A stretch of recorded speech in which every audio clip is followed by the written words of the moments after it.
¿Qué onda, mucha? Nuevamente nos encontramos en un episodio más de Escalofríos Podcast. Yo soy Wolf y esta vez ya me acompaña el Canche. Canche, ¿cómo estás?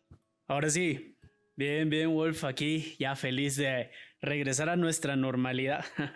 ¿Cómo estás?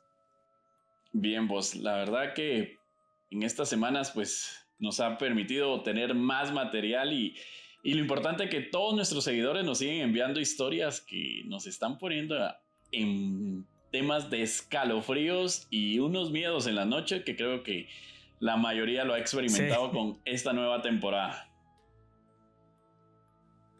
sí. Vivieron un par de notas de voz que pues, hay gente que narra muy bien sus historias, de hecho, y que en sus notas de voz asusta bastante escucharlas. Entonces ya me siento yo del otro lado del micrófono ya escuchándolo y se siente muy escalofriante, pero de nuevo, recibimos bastantes historias, pero también recuérdense que queremos seguir recibiendo para que las suyas puedan salir al final de cada episodio. Entonces, recordando que nos envíen sus historias por correo escalofríospod@gmail. Se graban con su teléfono, nos mandan su anécdota o la anécdota de su tía, de su abuela, que siempre las abuelas tienen alguna buena historia, ¿verdad? O las tías.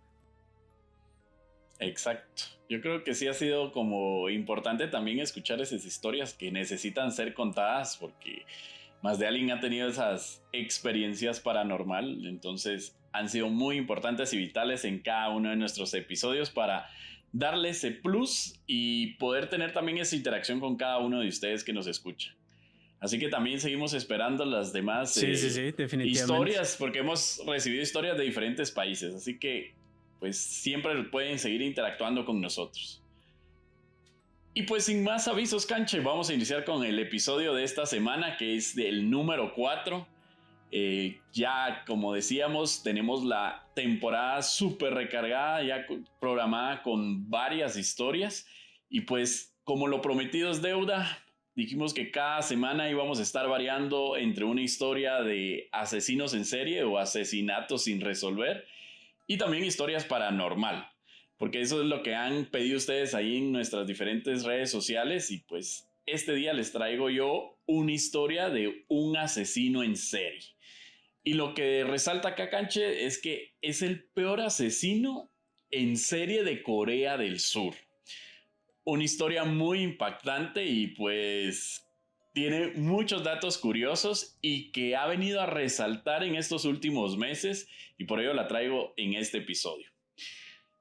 En los años 80 en Corea del Sur, un asesino en serie tuvo atemorizado a todo el país.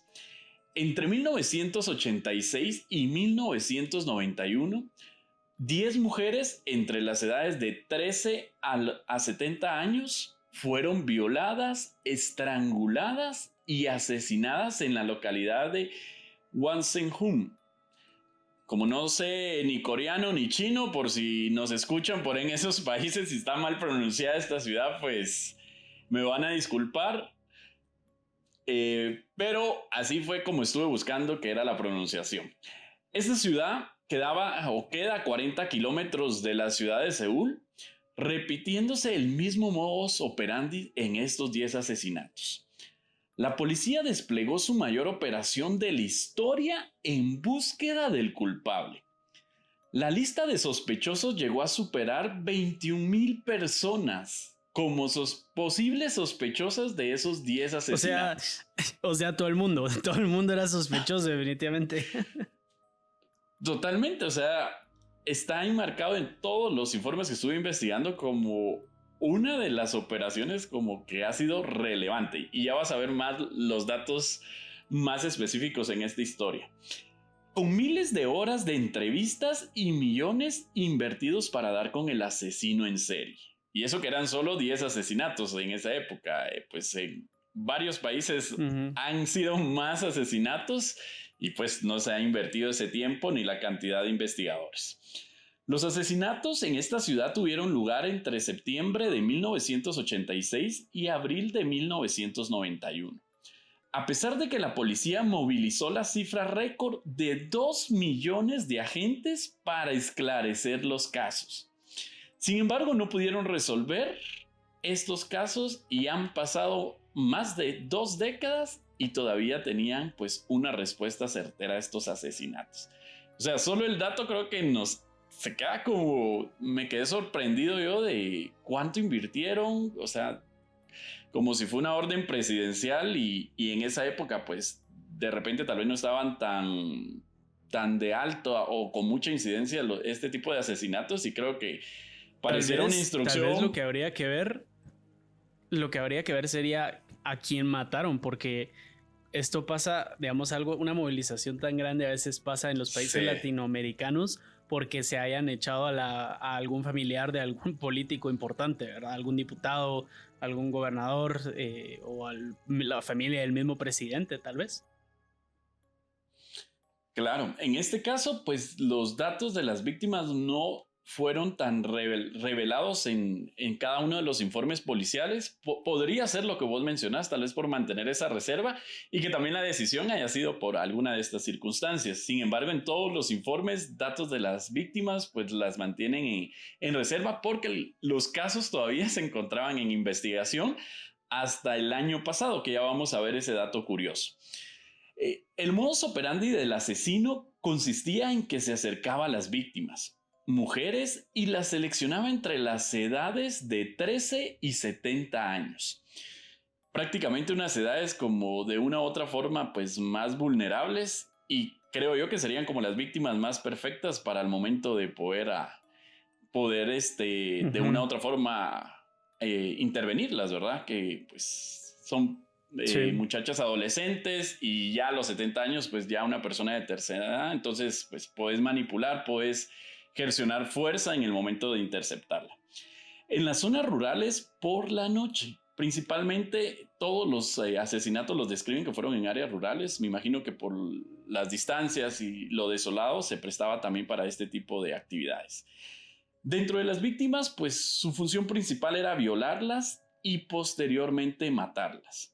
También usaba las medias y la ropa de las víctimas para atar sus manos y sus pies. El culpable de todos estos asesinatos corresponde a Lin Chun Juan.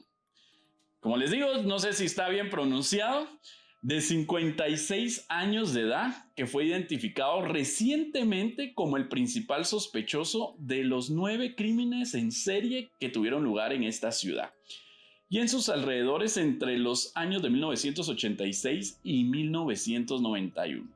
Después de que la tecnología avanzada con todas las pruebas de ADN lo vincularon directamente con 3 de los casos en el año 2019. O sea, el año pasado, después de pasado casi 3 décadas, a través de toda la tecnología que en esas épocas pues todavía no estaba desarrollada, pudieron ahorita esclarecer 3 de esos crímenes vinculados con este asesino en serie. Lin nació el 14 de enero de 1963 en Corea del Sur. Se hizo conocido después de entrar en una casa con un arma, posiblemente para robar, o bien el primer intento con alguna de sus víctimas. Ese fue como el primer crimen que se le pudo comprobar. Su primer delito lo llevó a la cárcel y en 1990 fue condenado, y su condena fue de 1 año con 6 meses por este acto. Aquí ya estaba como despertando sus instintos, ¿verdad? Muchos de los reportes decían de que posiblemente en esa ocasión ya quería como poder atacar a alguna víctima o podérsela llevar con los fines de la violación. Y sin embargo, pues todos los vecinos aquí, lo de... Sí, un paréntesis porque si no te lo digo ahorita se me olvida.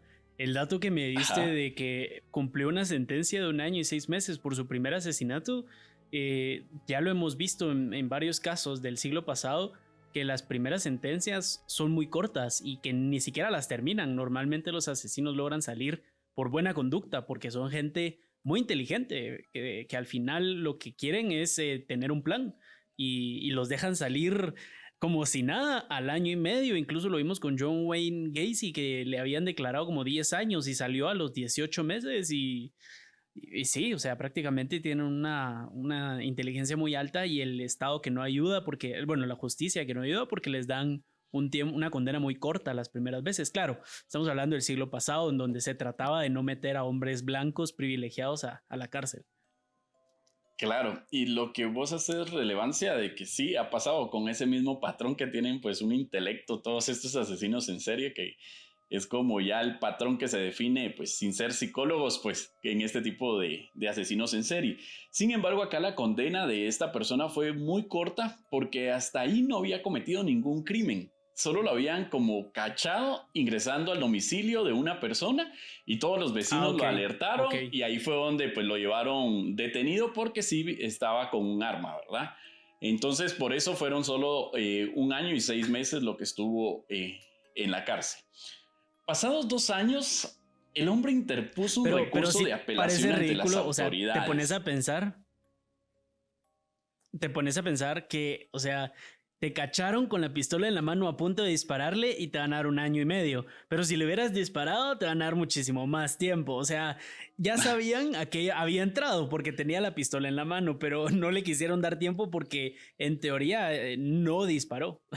Pero me parece una estupidez por parte de la justicia, pues. Y que esos son los casos que, o sea, son los que se le deberían de dar seguimiento, porque ahí es donde pues empiezan los potenciales asesinos en serie. O sea, y entonces solo, bueno, sí, lo metemos a la cárcel, sale y obviamente hasta sale como más experimentado, que es lo que se ha comprobado en la mayoría de estos casos. Hace contactos en la cárcel. Exacto, es algo que pues en temas de prevención deberían de hacer todas las autoridades, ¿va? Darle seguimiento a estos casos. Pero acá no pasó esto, entonces creo que él estaba como experimentando ya su adrenalina del asesino que se venía en serie. Y te comentaba que pasados 2 años, pues esta misma persona puso un recurso de apelación ante las autoridades alegando que había sido agredido por un desconocido y en consecuencia habría invadido el domicilio de la víctima. Por falta de pruebas, el criminal fue puesto en libertad en el mes de abril de ese año, ¿verdad? Entonces todavía él poniendo su apelación, ¿va? Y las autoridades pues cediendo a esa disposición de la libertad. Pues nadie imaginó que poco después el coreano despertaría la curiosidad en la sociedad. Lee, conocido como el asesino en serie, asesinó a su excuñada en 1994 y desde entonces ha sido catalogado como un sádico por ser uno de los asesinos en series más relevantes en Corea del Sur. Durante los ataques se cree que solo vestía ropa negra y una gorra, que eran las características que todos los testigos mencionaban en los informes policiales. El asesino creó un patrón al matar a sus víctimas y las seguía hasta que estuvieran solas en esas áreas aisladas. En 1993, la esposa de Lee lo dejó y 1 año después invitó a su excuñada a visitarlo. En minutos la drogó, la hirió hasta darle muerte. Se cree que este asesinato lo realizó en venganza de la separación de la esposa. Para engañar un poco a la policía, Lee escondió el cuerpo y acudió con el padre de la menor, que era su ex-suegro, ofreciéndole ayuda para buscarla. Hasta ese momento los padres sospecharon que había sido secuestrada, pero en ningún momento tenían indicios para poder pensar mal de Lee. Días después, el asesino fue detenido por levantar varias sospechas. Empezaron varias investigaciones y pues la policía tuvo los indicios correspondientes y generaron una orden de aprehensión en su contra. Lee, por supuesto, negó cualquier acusación en la muerte de la menor. Tras el testimonio, el tribunal decidió que anularía su confesión, concluyendo que había mentido y tenían los elementos necesarios que lo culpaban de esa muerte. En menos de un mes, Lee recibió una sentencia de muerte y fue declarado culpable oficialmente después de 4 meses. Acá fue ya su condena que tuvo por este asesinato, que fue el primero que se le pudo comprobar. Entonces él ya tenía una sentencia y estaba pasando sus años en la cárcel. Pero acá viene lo relevante y lo que se relaciona con el año 2019 y con este año 2020, porque hay muchas situaciones que descubren todo este potencial y descubren todos los casos de los 10 que les mencioné al inicio, donde a él lo logran vincular después de 30 años más o menos que pasaron. El caso solo cambió en 1995 cuando se volvió a estudiar y la Corte Suprema redujo su sentencia a cadena perpetua con posibilidad de libertad condicional a los 20 años. O sea, en ese momento tenía la cadena perpetua, pero podía tener su libertad luego de estar 20 años en la cárcel. Lo impactante de esta historia fue que descubrieron en el año 2019 la confirmación que Lee era el responsable de los asesinatos de aquella ciudad. Se realizó un examen que confirmó su ADN en la ropa interior de las víctimas. Como lo mencioné a un inicio, pues en esos años no había como tanta tecnología. Exactamente, y no había tanta tecnología para hacer esas pruebas forenses. Entonces, después de esos 30 años, ahorita con toda la tecnología... agarraban los calzones y solo se los acercaban, los olían. Sí, huele a Ali. No, este no huele a Ali.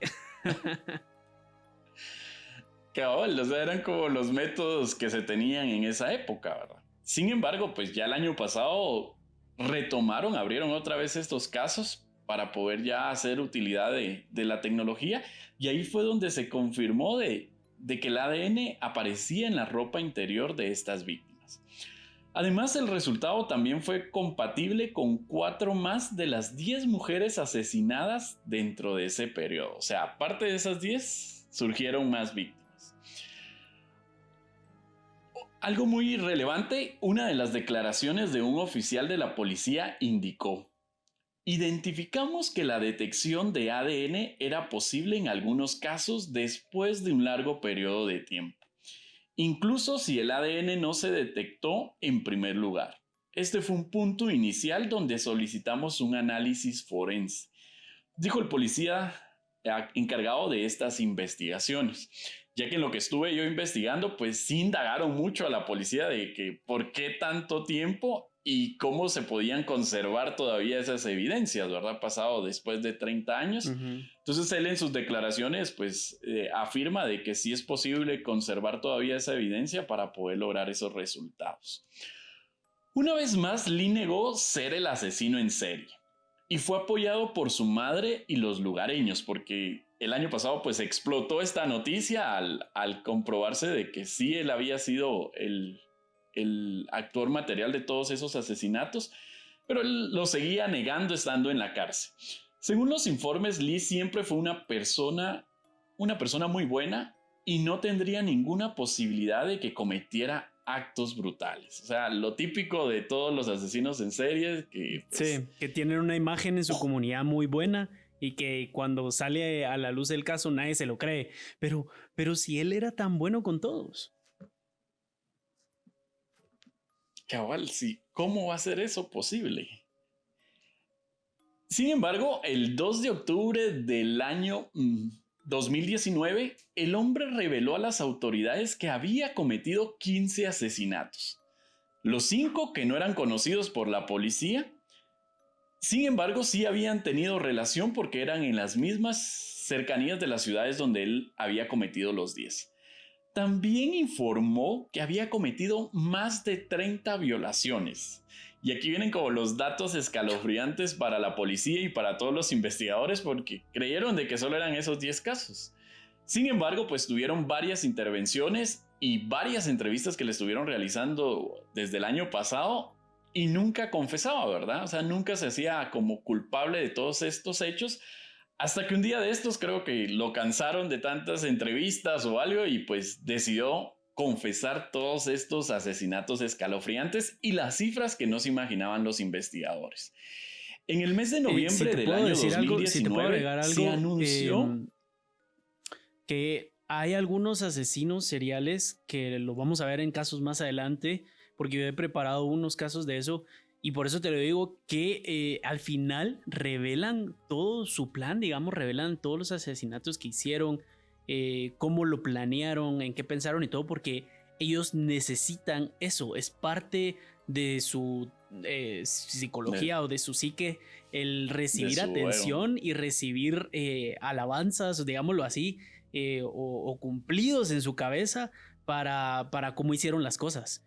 De que se lo hacen de una manera para la que para ellos es como, no quiero decir artística, pero como que es una mente criminal muy matemática, muy planeadora, y por eso es que a ellos les encanta decir al final, yo lo hice y lo hice de esta manera, e incluso ni me atraparon, ni pudieron atraparme, y hay más cuerpos por ahí y cosas que nunca me van a atrapar, cosas así, porque al final eso es lo que les gusta, esa adrenalina, y es parte de lo que los incentiva a hacerlo, pues el que los estén persiguiendo y nunca los encuentren.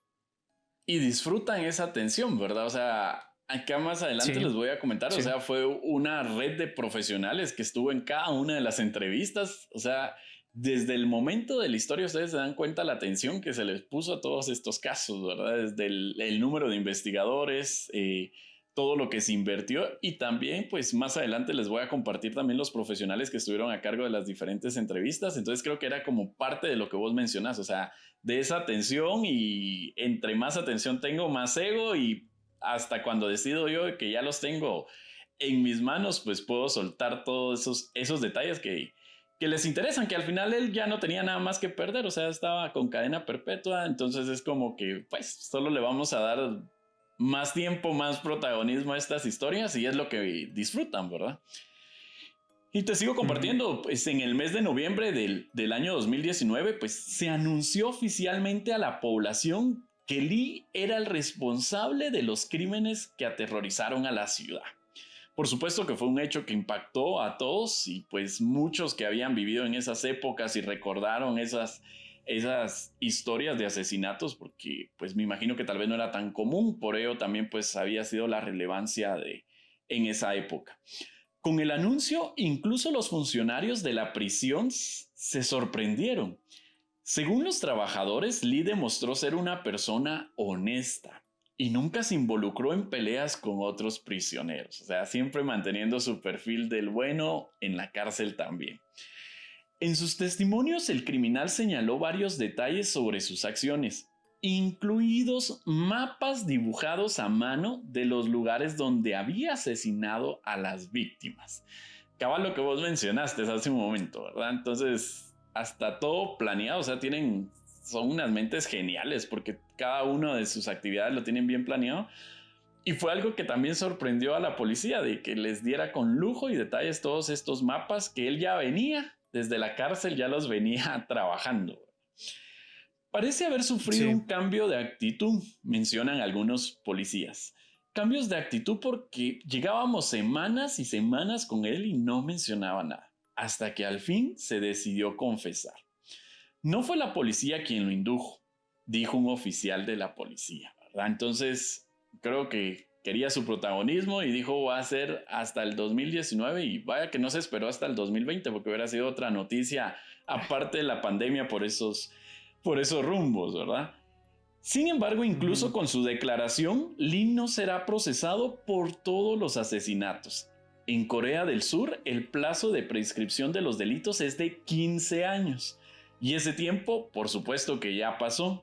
Sin embargo, las revelaciones actuales han significado que sus posibilidades de obtener la libertad condicional son ahora prácticamente nulas, ¿verdad? Que le habían dado pues 20 años con buena conducta y todo, pero con esto, pues definitivamente creo que no va a tener esa condicional para poder tener la libertad.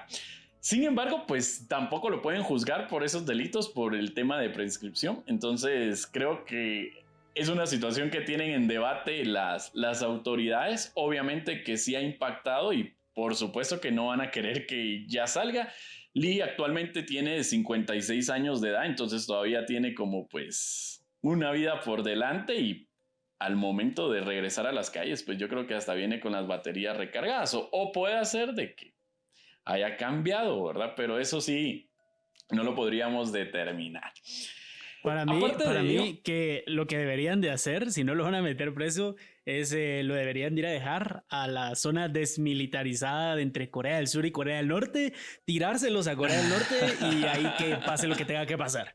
Y que ahí se acabe. Como no lo podemos meter preso, mandémoslos a esa zona y que intente cruzar y que pase lo que pase. Le decimos, si logras llegar para allá, a Corea del Norte, regresate y te damos lo que querrás. Y ahí está. que él solito se vaya y que él solito firme su destino. Claro, o sea, tienen como una situación difícil. Actualmente, pues él está detenido por el asesinato de la excuñada. Sin embargo, creo que ya está en vencerse el plazo y pues igual tienen que tomar una decisión, pero pues puedan, si nos escuchan allá por Corea, entonces pueden ya poner atención a la sugerencia que nos da el canche. Fue tal el revuelo de los crímenes que inspiraron a varias series de televisión, ¿verdad? Yo creo que al final, después de todos Sí, eso estos estaba asesinatos, esperando que me cobraron una dijeras. fama, o Y sea, pueden encontrar el documental en Netflix. totalmente, o sea, han creado varias series de televisión y una obra de teatro que fue adaptada después a la gran pantalla en el año 2003 con el título de Crónica de un asesino en serie, obra del director y guionista surcoreano Bong Joon-ho, cuyo film más reciente es el de Parásitos, ¿verdad? Que se llevó 4 Oscars, Parásitos, incluido sí, la Mejor mejor Película y película. Dirección. Entonces, o sea, ya desde ahí traía él ya esa producción. Creo que está Sí. muy interesante para que la vayan a ver, que debe tener detalles muy reveladores. Y lo que comentan ahora, que por supuesto esta historia en ese año, que fue en el año 2003, pues no tenía un final.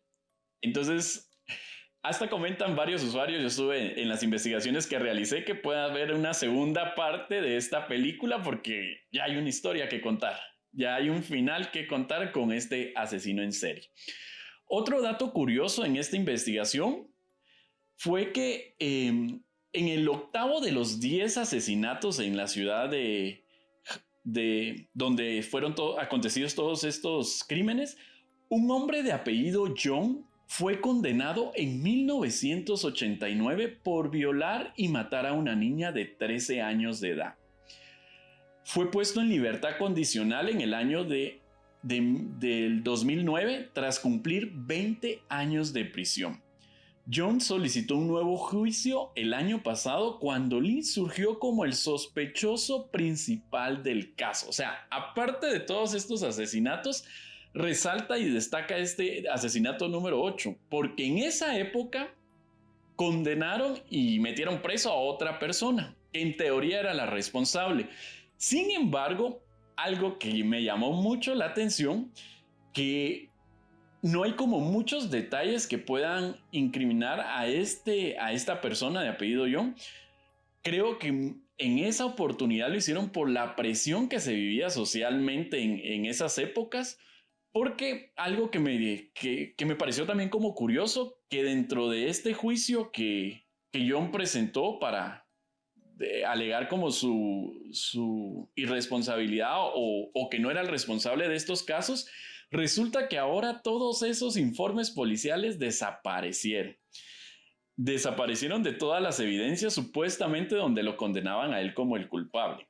Y aparte de ello, se cree de que por la presión que tenían de poder resolver, por la plata que habían invertido en toda esta investigación, por los recursos, por el número de investigadores que estaban a cargo de estas investigaciones, se cree que obligaron a John para que él se culpara ese asesinato y así en esa época poder tener a un responsable de esos asesinatos. Y lo curioso que ahora ya desapareció toda esa evidencia. Estuve viendo que en algunos informes y también en algunas interacciones mencionan de que este personaje John en esa época tuvo pues varias entrevistas y dentro de ellas sufrió también de tortura por parte de la policía coreana. Entonces se cree que lo hayan obligado pues a hacerse el responsable. Y obviamente pues la policía iba a estar dando un resultado, ¿verdad?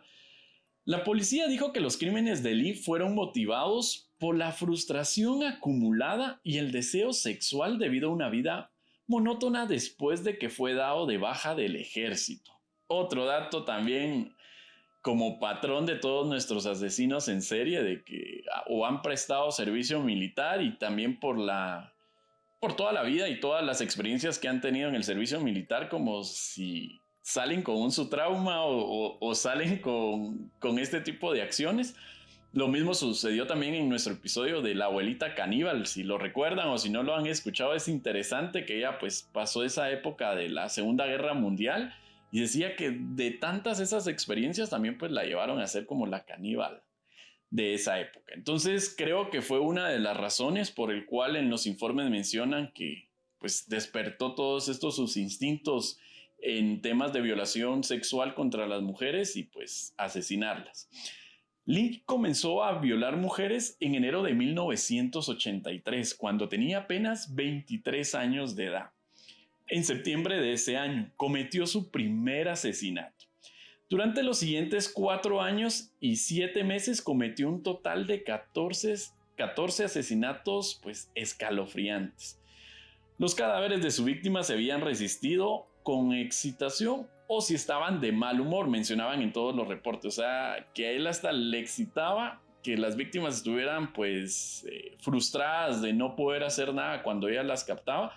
Y aparte que solo porque estuvieran de mal humor, él también disfrutaba ese placer. Una investigación exhaustiva de más de 52 entrevistas por parte de personal de especialistas en perfiladores de asesinos y otros psicólogos forenses descubrieron que no sentía remordimiento ni cambio de emoción a medida que cometía más asesinatos, lo que eventualmente lo transformó en un asesino en serie, mientras que su modus operandi se volvía cada vez más escalofriante. Entonces, si te das cuenta, acá involucraron pues bastantes especialistas porque querían como llegar a comprender todas esas y tener una causa o razón por el cual lo motivaban a estos asesinatos. Entonces creo que la policía y las autoridades sí invirtieron mucho dinero en todas estas investigaciones y sobre todo para poder tener este final que ya tiene un responsable oficial. La policía dijo que Lee también exhibió tendencias egocéntricas, que era lo que vos mencionaste, extremas al culpar a las víctimas por los asesinatos. Finalmente, esta historia contada en la película ya tiene un final que se merece seguir contada en una segunda versión. Y finalmente la policía mencionó en uno de sus comunicados cuando dieron oficial este dato, que cuando le contamos los resultados de la prueba de ADN, dijo in situ, sabía que ese día llegaría y lo que hice se divulgaría. Y comenzó a contar toda la historia de estos asesinatos. Esto afirmó pues el director de la agencia de investigación en la rueda de prensa donde dieron pues a conocer este dato oficial. ¿Qué te parece este asesino en serie y que es muy relevante y es uno de los más sonados en Corea del Sur? Bueno, pues interesante. Creo que el factor aquí que me llama más la atención es el tiempo militar. En Corea del Sur es obligatorio para todos los hombres que no tienen discapacidades, por lo menos, que tengan que prestar servicio militar. Las únicas personas que se salvan son gente que tal vez por ejemplo, deportistas que no pueden por su carrera, supongo yo que políticos, pero sí, todos los varones en Corea del Sur tienen, hasta donde yo tengo entendido, tienen que prestar servicio militar. Y esto, primero, los aleja de la sociedad. Segundo, los pone en condiciones de guerra en tiempos que no son de guerra. Entonces te enseñan cómo vivir en guerra. Cuando tenés que regresar a la sociedad, te acaban de enseñar cómo vivir en guerra y tú no sabes, o sea, no hay guerra que pelear. Entonces regresas a una sociedad en donde todos viven de una manera, entre comillas, normal, digámoslo así, y no sabes cómo adaptarte tal vez de regreso. Además de que te separan siendo hombre, te separan de las mujeres, siendo mujer, te separan de los hombres y tampoco aprendes a comportarte en una de las épocas más vitales de tu aprendizaje y desarrollo en sociedad, que es en los primeros años de la juventud, digamos de los 18 a los 22, creo que son 2 años o 4 años que hay que cumplir de servicio militar, y esto afecta bastante en la forma de una persona de crecer. Me sorprende que no hayamos tocado el tema de su familia. Yo no conozco a este asesino, lo investigaste vos, pero supongo yo que todavía no había información relevante de la familia para ver cómo era importante, porque Corea, la cultura asiática es conocida hasta cierto punto como una cultura muy estricta, de muchos valores y virtudes, y pues creo que todo esto tuvo que haber jugado un rol importante, ¿no? Claro, totalmente lo que vos decís, creo que han sido como los factores que pudieron, pues de una u otra forma, estar vinculados a que él llegara a cometer todas esas acciones. Estuve investigando un poco de la familia y de las víctimas, que me pareció también como muy curioso de que todo eso lo han mantenido como en reserva.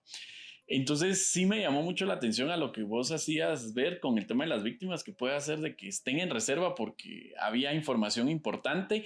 Creo que también con que esté la información en reserva también me da la pauta de que ahí está como la información máximo si tuvieron una implicación de que metieron preso a alguien 20 años y que no era el responsable. Creo que por eso es como la falta de información que esté pública, porque sí en todo lo mencionan como en reserva, que no están estos detalles, tampoco había ¿En mucha qué años fueron información los primeros de la familia. asesinatos? En 1986. Ya, sí, en ese tiempo Corea no estaba en guerra. Sí, sí, sí. No, la verdad es que no entiendo por qué pudo haber sido que ocultaran la información en esos momentos. Tampoco soy experto en la historia de Corea, pero yo me imaginaba la guerra entre las Coreas en el 53, pero no, nada que ver. Sí, totalmente. Hay muchos datos y me imagino que pues por todo lo que invirtieron, por todo el tiempo, creo que van a ver como más detalles. Y ahorita que está el caso así como reventando, creo que pueden salir muchos detalles también así a la luz que se Y desconocieron de muchas series. todos. Exactamente, porque prácticamente pasaron 30 años, imagínate, y ahorita volvió a revolucionar todo este asesino en serie en Corea del Sur. Así que pues espero les haya gustado nuestra historia, puedan comentarlo también si ya han tenido la oportunidad de ver esta película, y si no, pues creo que va a ser el momento perfecto para ir a conocer un poquito desde la pantalla grande también cómo contaron la historia de Lee, el famoso asesino de Corea del Sur.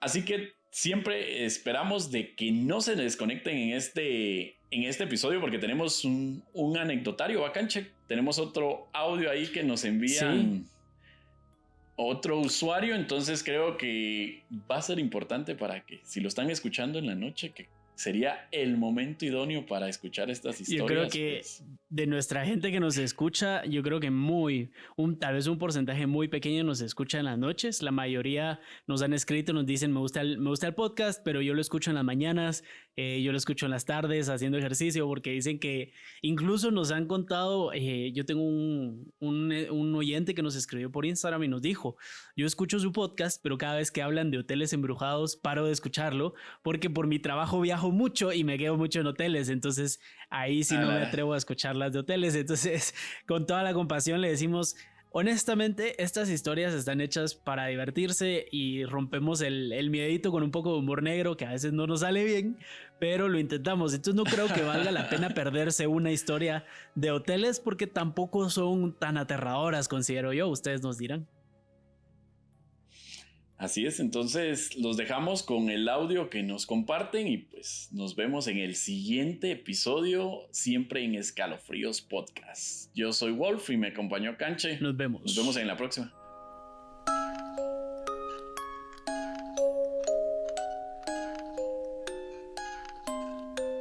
Hola Canche, fíjate que en mi familia pues hay bastantes historias raras.